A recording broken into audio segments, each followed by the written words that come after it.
Olá, hoje nós vamos falar um pouco sobre os distúrbios do sono e o processo o desenvolvimento da obesidade.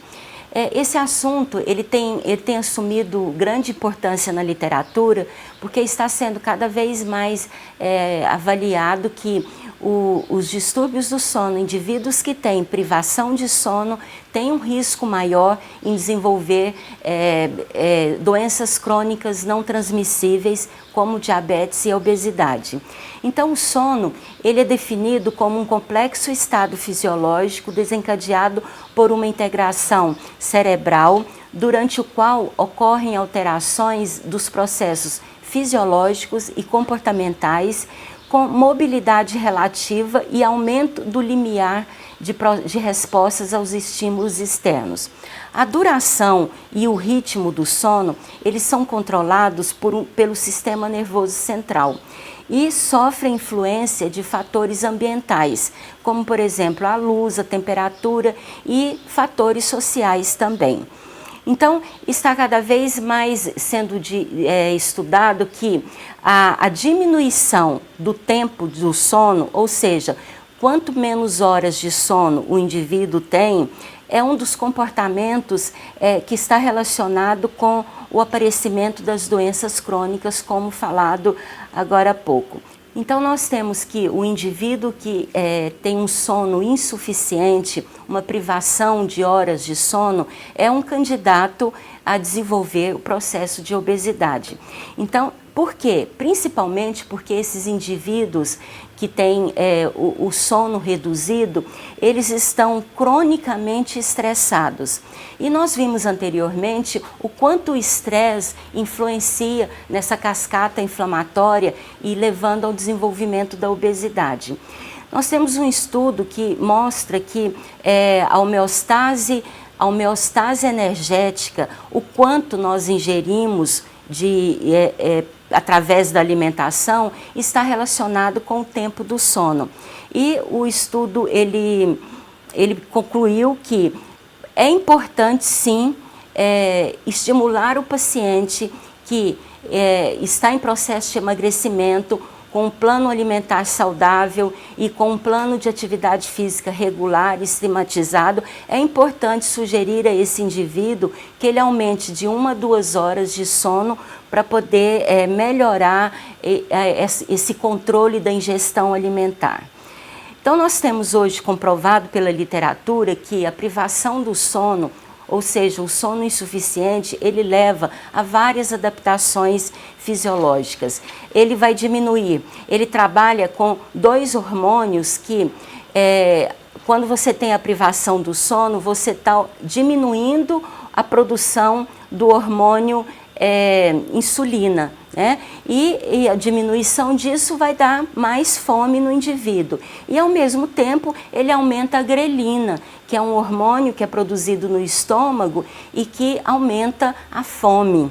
Então, olha só, o indivíduo que tem privação de sono, ele altera a rota desses hormônios, ele está diminuindo a insulina e aumentando a grelina. Ainda ele tem uma diminuição da taxa metabólica de repouso, ou seja, ele gasta menos quando está em repouso, e uma diminuição da taxa de oxidação de gorduras. E ainda tem, como fatores ambientais, o aumento da fome, o aumento do consumo alimentar. Então, é por isso que hoje nós tratamos essa questão dos distúrbios do sono como uma das estratégias no processo de emagrecimento saudável, porque essa privação de sono, ela está influenciando todo esse mecanismo de controle de ingestão alimentar. Esse estudo ele veio comprovar que as pessoas que dormem em torno de 5 horas, comparado com as pessoas que dormem em torno de 9 horas, os que dormiram menos tiveram um gasto energético menor e um ganho de peso maior do que aqueles que dormiram 9 horas. Então, o estudo mostra que essas pessoas que dormiram 9 horas tiveram uma perda de peso entre 0,300 a 0,500 quilos de perda de peso. Então, esses achados mostram a evidência de que o sono desempenha, sim, um papel fundamental no metabolismo energético, demonstrando mecanismos fisiológicos e comportamentais pelos quais esse sono insuficiente pode contribuir para o sobrepeso e para a obesidade. Então, por isso a literatura tem mostrado isso para a gente, como profissional de saúde, para trabalharmos a questão da higiene do sono com o nosso paciente. Essa privação de sono, por outro lado, tem a ver também com a diminuição da melatonina. A melatonina é o hormônio do sono. Quando nós temos uma diminuição de melatonina, nós temos alteração do sono, nós temos compulsão alimentar, nós temos uma alteração da função cardiovascular, podemos ter o surgimento de diversos tipos de câncer, assim como o desenvolvimento da obesidade. A melatonina ela é um hormônio que ela é oriunda dos níveis de serotonina. E a serotonina, por sua vez, origina da ingestão alimentar, principalmente quando nós ingerimos um carboidrato complexo, que é precursor dessa serotonina, e a serotonina, por sua vez, vai aumentar a melatonina, e a melatonina, como hormônio do sono, vai melhorar o tempo do sono. Então, como que isso acontece? Como que o débito de sono vai interferir nesse processo de obesidade? O indivíduo que dorme menos, em torno de 5 horas ou menos até, nós temos um indivíduo que é fadigado durante todo o dia. Ele se sente cansado durante todo o dia. E uma vez que ele se sente cansado durante todo o dia, ele também ele não consegue fazer o exercício físico regular. O débito de sono também leva à baixa dos hormônios leptina. Então, eu dizia que ele inverte esses hormônios. Ele diminui a leptina. A leptina é um hormônio que é produzido no tecido adiposo e que aumenta a saciedade, que inibe a fome. E ele diminui o débito de sono, diminui a produção da leptina. E, por outro lado, aumenta a síntese de grelina, que é o hormônio que aumenta a fome. Então, a gente tem um quadro, né, propício ao aumento da ingestão calórica e, consequentemente, ao aumento do processo de obesidade. E não altera somente esses dois hormônios, altera outros hormônios também, isso tudo levando à alteração da ingestão energética, a seleção dos alimentos, né? Eu digo muito que fome é diferente de vontade de comer, né? Então, fome é um sintoma fisiológico e realmente a gente sente a necessidade de comer. Vontade de comer, não. Eu digo sempre que vontade de comer tem endereço certo, ou seja, não adianta você comer qualquer coisa. Quando você tem vontade de comer, você é muito seletivo para os alimentos e vai com certeza escolher os alimentos de alta densidade calórica, que são os mais palatáveis.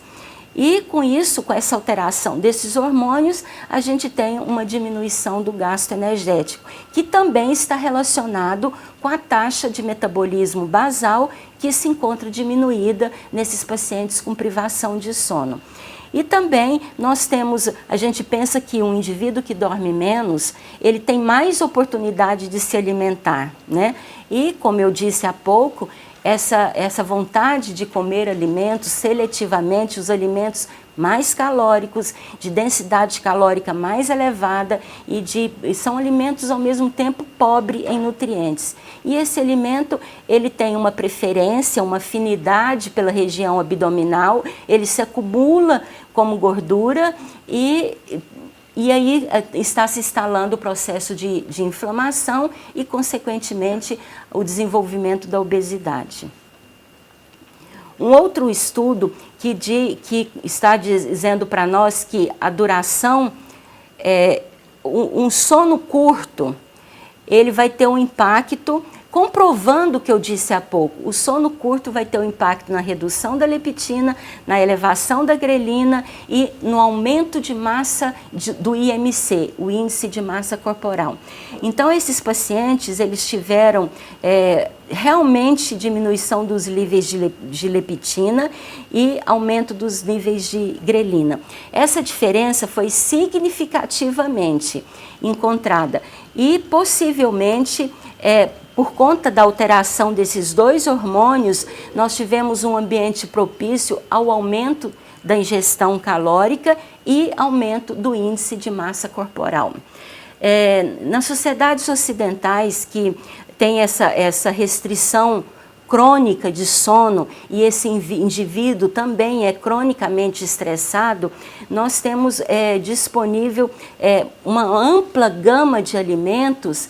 Esse fator, privação de sono, vai sim contribuir para o desenvolvimento da obesidade.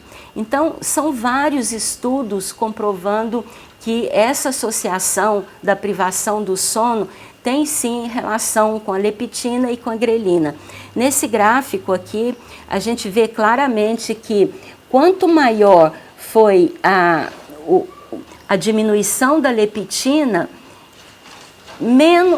quanto maior foi a diminuição da leptina, menos esse indivíduo dormia, né?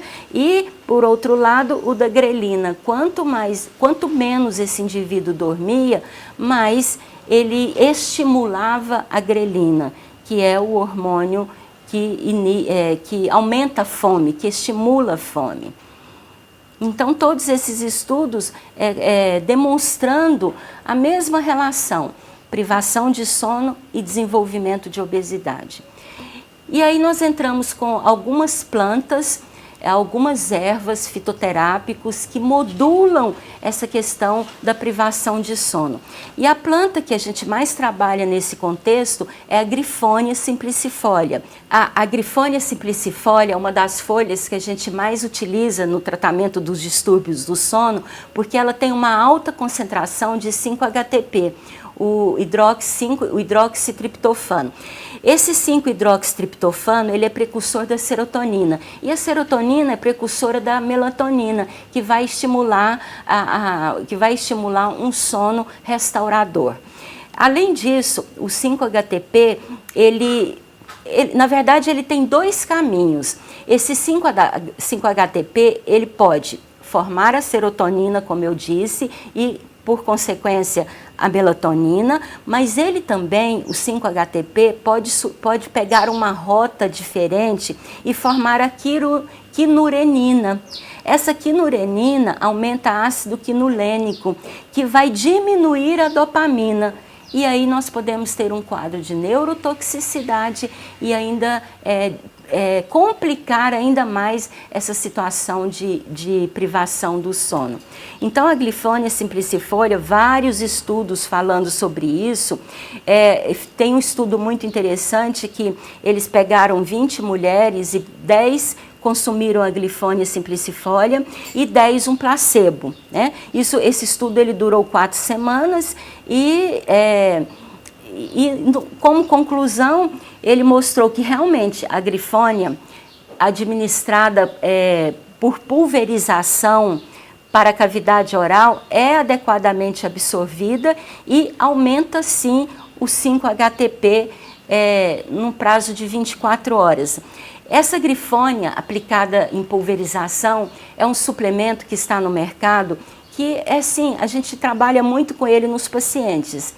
Eu costumo dizer para os pacientes que é um apaga-incêndio. Isso porque quando a pessoa, o paciente, ele está surgindo aquela fissura pelo doce, pelo carboidrato, por esse tipo de alimento, ele pega e borrifa um pouquinho desse suplemento na cavidade oral. E isso diminui muito a vontade de comer o doce. Então, é um suplemento que realmente funciona e ele vai dar essa sensação de saciedade e tira um pouco a vontade de comer o doce, de comer esse alimento altamente calórico. Outra classe de plantas que nós trabalhamos para modular os distúrbios do sono são as plantas que abrem os canais de GABA. Então, os canais de GABA, eles promovem o relaxamento, eles induzem o sono. Então, as plantas que abrem os canais de GABA são bastante interessantes nesse contexto para modular a privação do sono. Dentre essas plantas que trabalham a abertura dos canais de GABA, nós temos o maracujá, cujo nome científico é Passiflora incarnata, temos o mulungu, que é a Erythrina mulungu, temos a camomila, cujo nome científico é a Matricaria recutita, ou Matricaria camomila.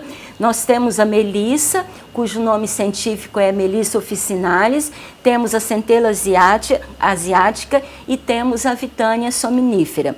Eu vou falar de alguns principais, especificar um pouquinho mais como essas plantas podem contribuir com os distúrbios do sono, pelo caminho abrindo os canais de GABA. Então, a Passiflora incarnata tem um nome popular, é o maracujá, que nós conhecemos. Mas como erroneamente muitas pessoas pensam que é o fruto, o suco de maracujá, né? E eu vejo na minha prática muita gente tomando suco de maracujá cheio de açúcar, né? Aí eles falam, é calmante. Não, a planta que contribui para os distúrbios do sono não é o suco, é a folha, né? Então, nós temos que ver que a Passiflora incarnata tem como contribuintes que vão melhorar os distúrbios do sono os flavonoides, principalmente a crisina, que é um constituinte, um princípio ativo importante na Passiflora incarnata. Nós temos os alcaloides indólicos, que também são importantes, os esteroides, e aí nessa classe nós temos o citosterol, as cumarinas também são compostos bioativos presentes na Passiflora incarnata, as lignanas, o ácido cafeico, o ácido ferúlico, os polissacarídeos. Nós temos também traços de óleos essenciais, taninos, aminoácidos e ácidos graxos. E a Passiflora incarnata tem como ação uma ação ansiolítica, um sedativo leve, melhora a taquicardia, adaptação ao climatério, asma e melhorando a indução do sono. Então, a Passiflora, ela tem como um dos compostos bioativos mais importantes a crisina, né?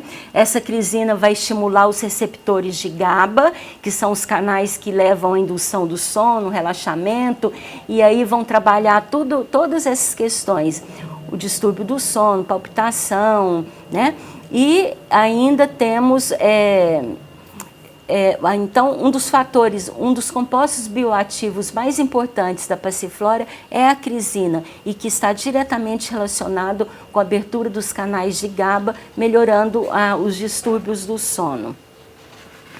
Ainda a Passiflora, como eu disse, a parte mais utilizada são as folhas, e nós temos o extrato padronizado de Passiflora incarnata, 2,5 de flavonoides, padronizado como vitexina. As doses em torno de 300 a 400 miligramas, 3 vezes por dia. Podemos usar ainda a tintura, né? A tintura da Passiflora incarnata em torno de 0,5 ml a 2 ml, de 3 a 4 vezes por dia. E infusão, de 3 a 5 gramas de droga vegetal, de 2 a 3 vezes por dia. É importante a gente lembrar a maneira adequada de como se faz uma infusão, porque para que a gente possa ter todos os benefícios da infusão, nós temos que prepará-la de forma adequada. O processo adequado de manipular uma infusão é colocar a água para ferver. Quando a gente percebe a formação de gotículas no fundo da panela, nós desligamos o fogo e aí colocamos a erva e abafamos. As folhas nunca podem ter contato com o fogo, então nós temos que, a hora que começa a entrar em ebulição a água, a gente coloca a folha, abafa e aguarda 5 a 10 minutos. Então essa é a forma adequada da infusão e que vai manter todos os compostos bioativos da planta. Uma outra planta que também trabalha a abertura dos canais de GABA é a Matricaria recutita. A Matricaria recutita tem um nome popular, é a camomila, né? A camomila tem vários compostos bioativos interessantes também, ela tem os óleos essenciais, os sesquiterpenoides. Os óleos essenciais são fundamentais para todo esse processo de indução de sono, os flavonoides também, e cumarinas, taninos, ácidos graxos, mucilagens, ácidos fenólicos. Então, tem uma ampla variedade de compostos bioativos.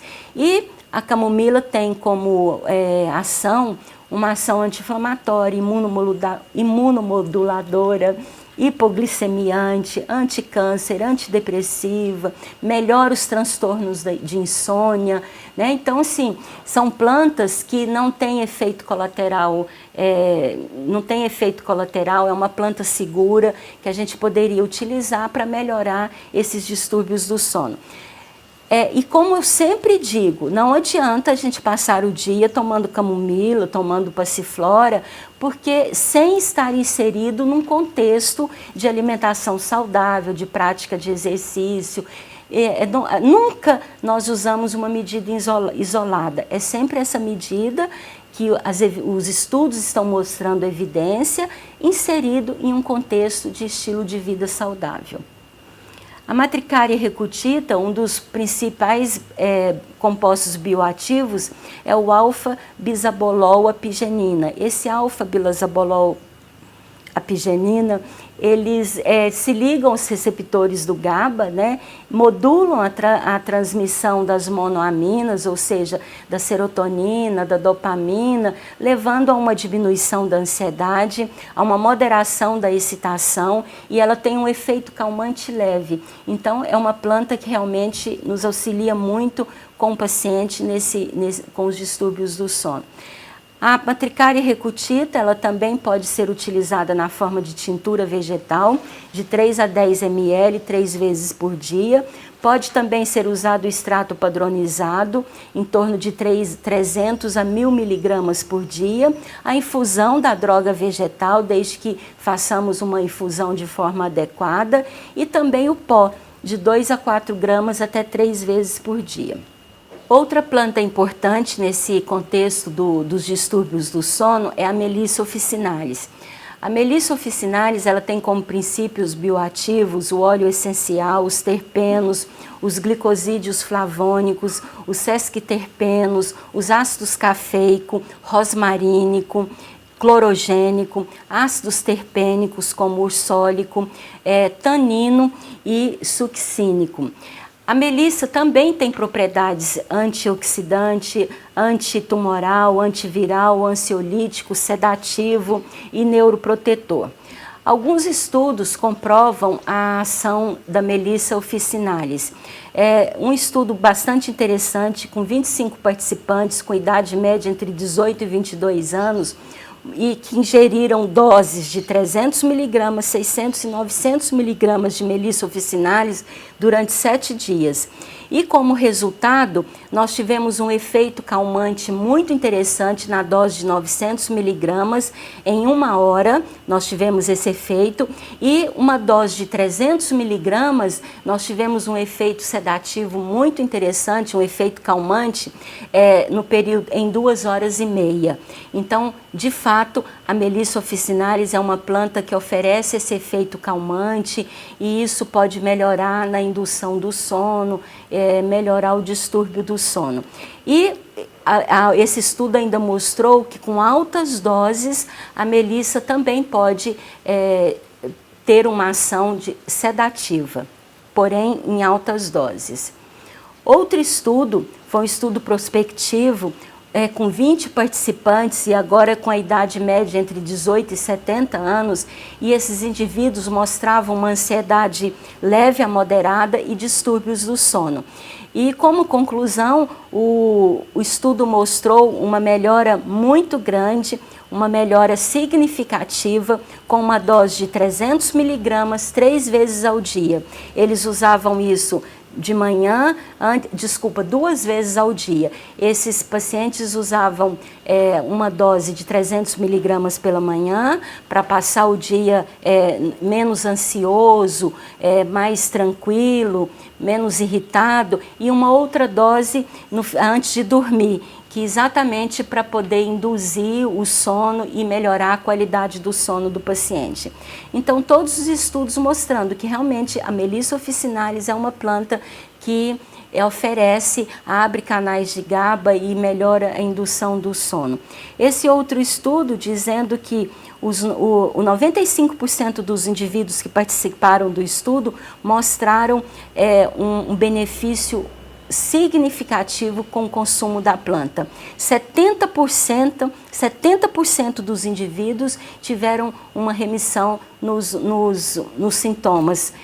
Diminuiu completamente a ansiedade e 85% dos indivíduos tiveram uma melhora da insônia. Então a Melissa officinalis, ela tem como princípio ativo importante o ácido rosmarínico, que vai exatamente inibir a enzima GABA transaminase, que é aquela que impede a abertura dos canais de GABA, né? Então, esse ácido rosmarínico, ele vai promover a indução dos canais de GABA, melhorando essa atividade, melhorando a ansiedade do paciente, a inquietação do paciente e levando a uma melhora dos distúrbios do sono.